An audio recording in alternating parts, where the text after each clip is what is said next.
Defense News. It's proudly sponsored by Navy Federal Credit Union. If you're a member of our nation's armed forces, the Department of Defense, or if your family is, we'd be proud to serve you too. On this episode of Defense News Weekly, the Taliban advances as the U.S. and allies prepare for withdrawal.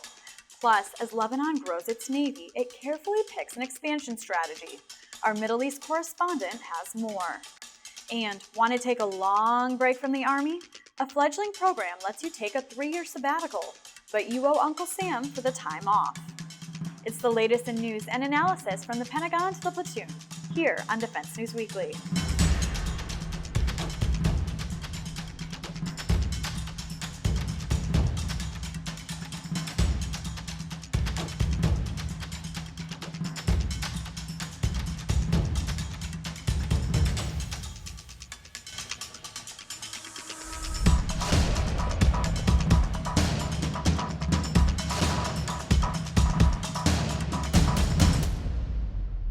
Welcome back to Defense News Weekly. I'm Andrea Scott.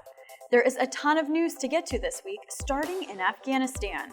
In the lead up to the withdrawal of U.S. troops from Afghanistan, the Taliban has been on the march. Taking over towns and cities with growing confidence, the fundamentalist regime is wasting no time asserting itself. Military Times managing editor Howard Altman has more.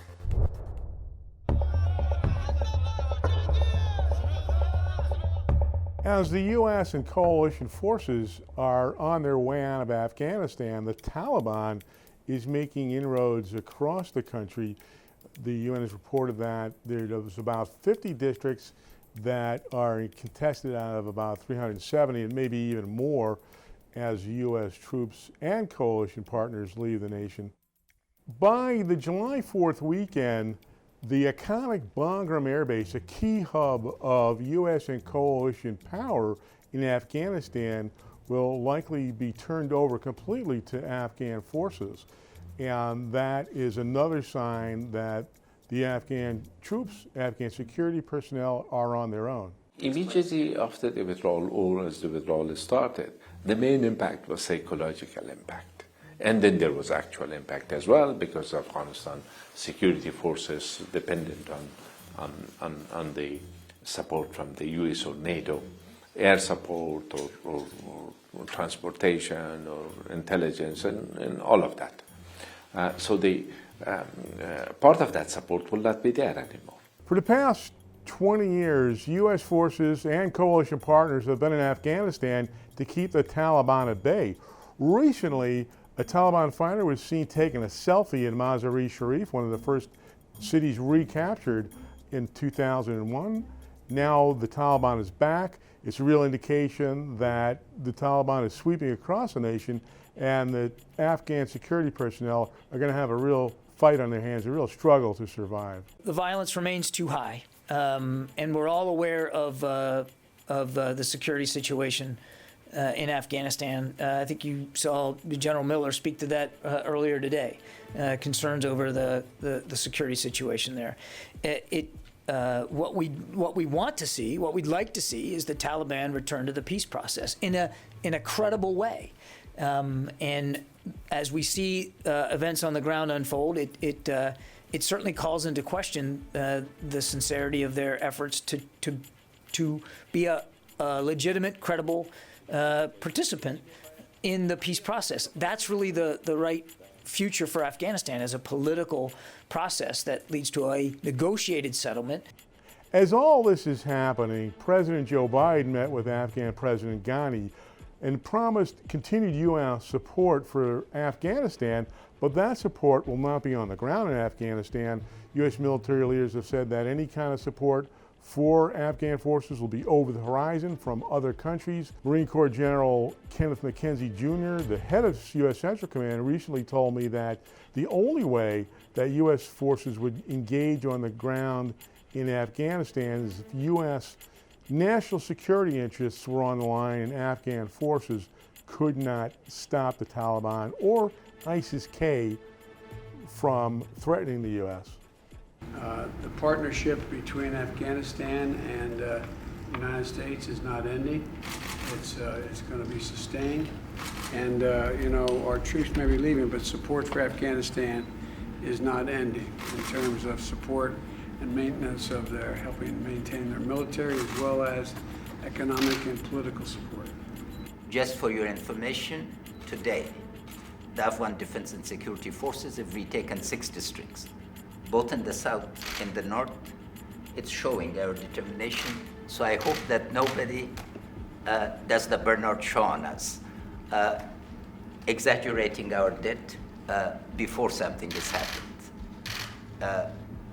Let us understand that in moments of great transition, things happen, but you will see that with determination, with unity, and with the partnership, we will overcome all odds.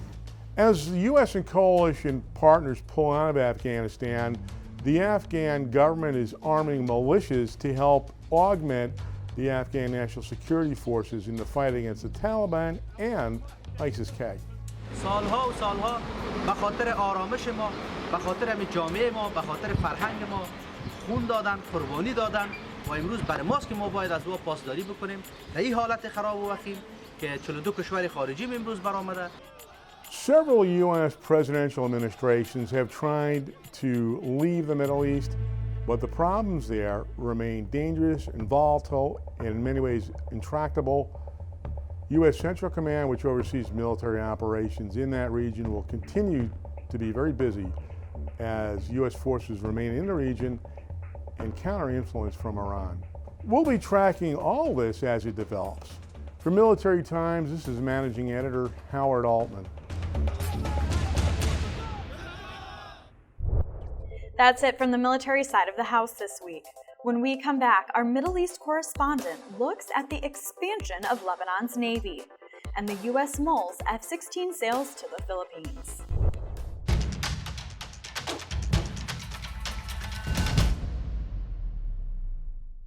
The military and defense market is constantly evolving. Stay on top of the latest news with Sightline Media Group's live events. Continue to learn, understand new tools and technologies. We're live. You're on in 3. Defense, government, and industry leaders come together for successful and proven engaging events. You'll gain valuable insight, get the chance to ask questions, all from the comfort of your own home or office. Sign up for our events newsletters and receive alerts for upcoming live streams.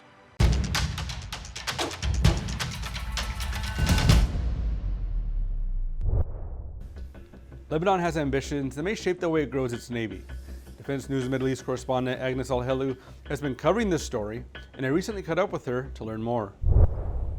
Recently you spoke to Senior Captain Haitham Danawi, the commander of the Lebanese Navy, about where the Navy's at right now and what their intentions are. Tell us a little bit about that interview.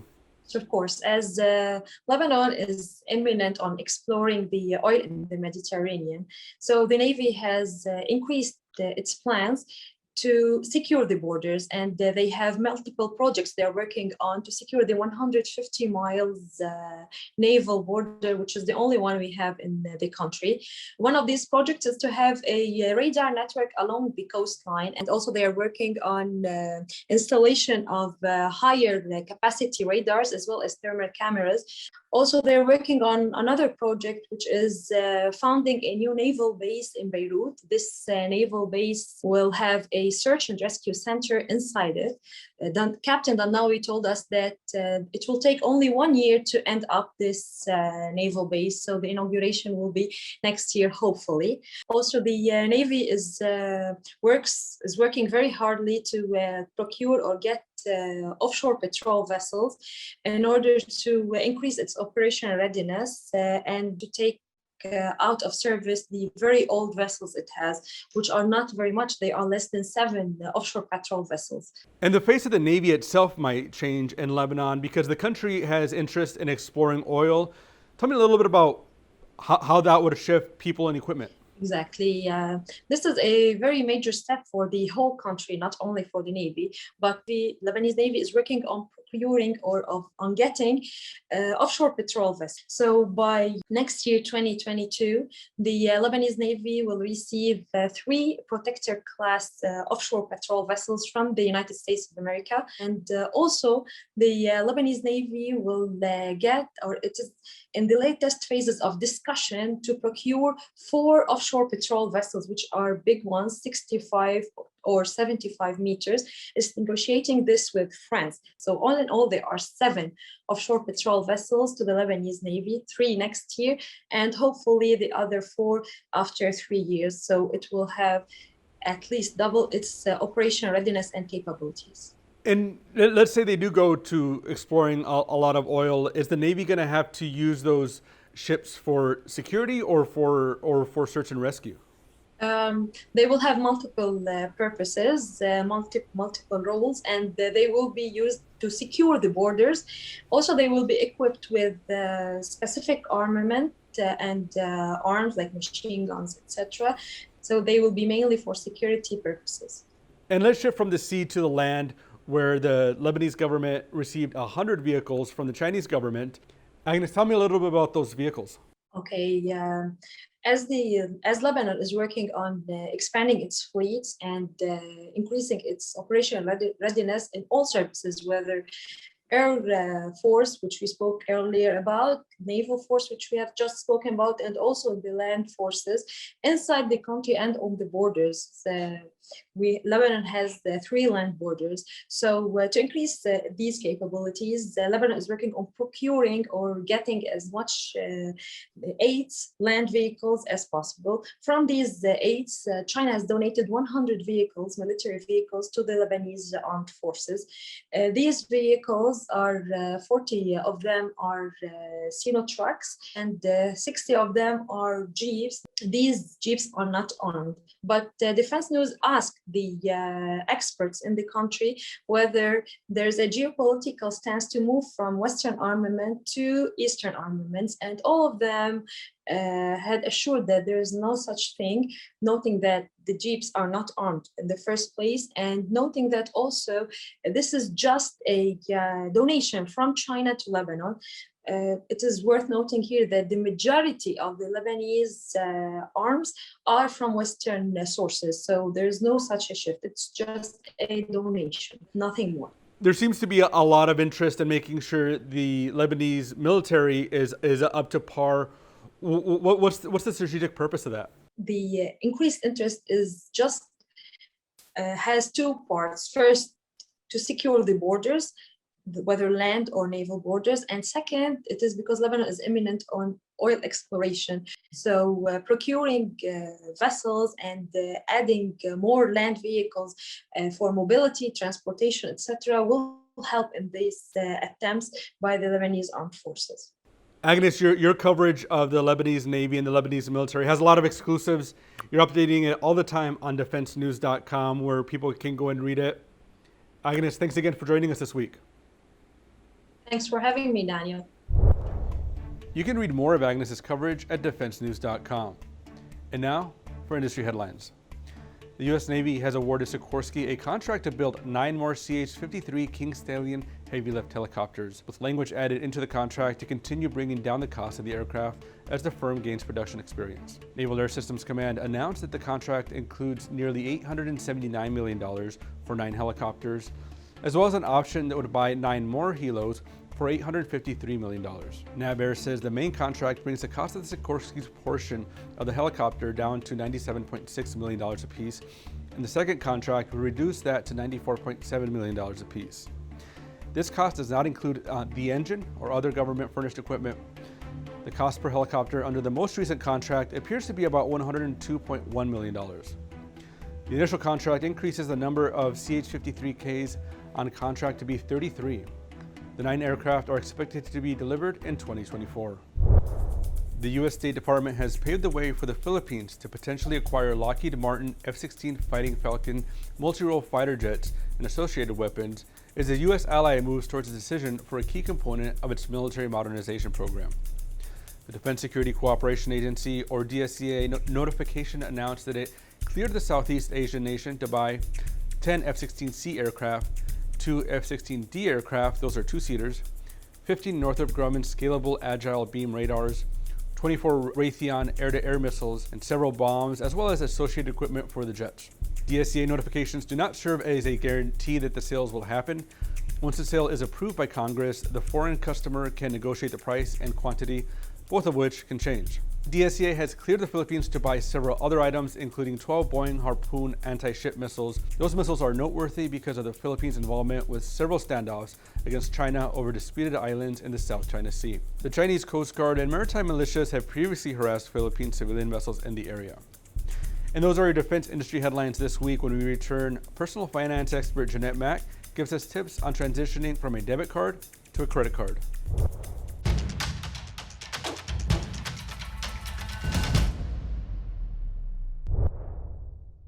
On this edition of Money Minute, Navy Federal Credit Union personal finance expert Jeanette Mack gives her latest tips.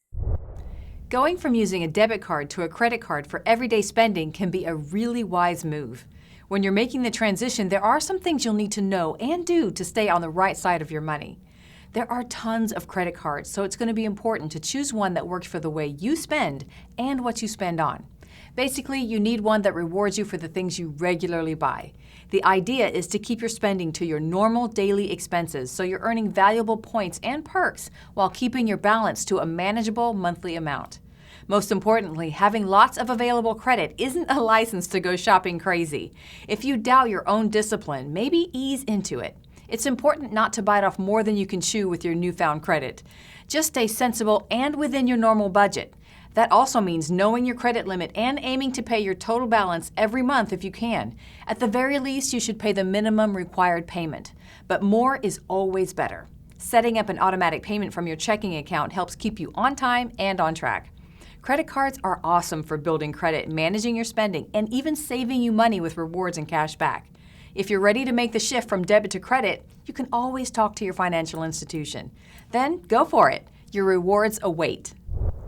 Thanks, Jeanette. For more of our daily coverage, be sure to head over to Army, Navy, Air Force, and MarineCorpsTimes.com and DefenseNews.com for the best reporting in the business. And to make sure you get all of our top stories in your inbox every weekday, subscribe to our Early Bird Brief. And don't forget to hit all the right follow buttons on our Facebook, Twitter, and YouTube channels. And when we come back, want to take a long break from the Army? A fledgling program lets you take a 3-year sabbatical, but you owe Uncle Sam for the time off.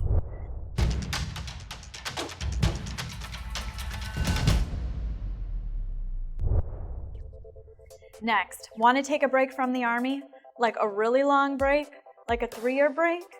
The Army's Career Intermission Program is starting to expand. Jesse Karangu learns what it is about and what the catch is. Major Hudson, thanks so much for joining us. Appreciate it. How are you doing today? I'm doing great. Thanks for having me, Jesse. Thank you. So first of all, what was the impetus for starting this program in the first place? So it's designed as a retention program for the Army. National Defense Authorization Act of 2008 gave the Army the authority to do it. And it was implemented as a pilot program in 2014 with the goal of trying to retain high quality NCOs, warrant officers, and officers who otherwise may have to leave service for some type of temporary situation. But it was intended to remove some of the bureaucratic barriers and allow some flexibility so that those who may have had to leave the service or may have just chosen to want to leave the service over something that was temporary in nature now have the opportunity to do a sabbatical and return to the Army with a guaranteed job upon their return. What are some of the reasons that soldiers have given or can give if they do take this sabbatical? Well, one of the ones I've seen most common in the time that I've been managing this program for the Army Talent Management Task Force are married Army coupled program members. So the married Army's coupled program in the Army is when there are 2 service members who are married and they both serve. Other ones we've seen are looking to beyond the service member's time in the Army when they retire and so forth, and what skills do they want to have So is there a family business that they want to take up after that, and they'd have to gain certain skills to do that, or just any other occupation they want to have? But instead of starting with a blank slate as far as those skills are concerned upon their retirement, they have the opportunity to pursue those skills now or to refine them and then come back and continue their service, but be prepared for that future job opportunity. And actually, one individual reached out to me recently and said that they were interested in traveling the world with their family and wanted to retire as soon as possible in order to do that before the service member's children moved on, but saw this program as an opportunity to take a sabbatical, travel the world with his family, and then return for many more years of service potentially. So there's really not a set limit on why people may do it. I think there's a lot of reasons. I think also caring for family would be another great reason. But just note that the application for this is not a quick turnaround. The service member needs to apply at least 8 months in advance. So if you have an immediate concern with yourself or your family, this program is not maybe not for you, or it may be done, later down the road in conjunction with some short-term opportunities now, like taking leave, for example. So who exactly is eligible for this? So this is open to regular Army and U.S. Army Reserve, Active Guard Reserve service members only. And then within that, for our enlisted personnel, it's open to the grades of E5 through E8. Then it's open to warrant officers and the majority of officers, those that are within the competitive category, medical, chaplain, legal, and so forth. So it's open to those personnel. So you have to be complete with your initial service obligation, regardless of if you're enlisted or officer, or if you're U.S. Army Reserve or active duty. You have to be complete with your initial service obligation. You have to have less than 17 years of active service. So if you are in the Active Guard Reserve, but a portion of your time previous in your service did not count towards active time to where you didn't exceed 17 years of active service, then you would be eligible. What does a service member owe the Army in exchange for participating in the CIP? So the Army is basically reserving your future time, your service. And so to do that, they give you some benefits. You get 2/30ths of your base pay, so basically 2 days out of a month of your pay. You get your medical, you retain all your medical benefits, you retain your on-post services, and you get the opportunity to have a paid move by the Army. But in return, the Army is going to have a 2-to-1 active duty service obligation. So for every 1 month you serve in Individual Readiness Reserve, the IRR, with the Career and Admission Program, you will then owe 2 months back to the Army in active service upon your return. The longest you can serve in the program is 3 years. So the longest your active duty service obligation would be 6 years. In the event that you find you cannot meet that active duty service obligation upon your return, you'd be responsible to repay the Army what they gave you as they reserve your time. So all those benefits that you received, including potentially the medical benefits and the other non-financial benefits like on-post access and so forth. And that's all we have time for this week. Please visit us on militarytimes.com and defensenews.com for more coverage. Thank you for joining us, and we'll see you next week.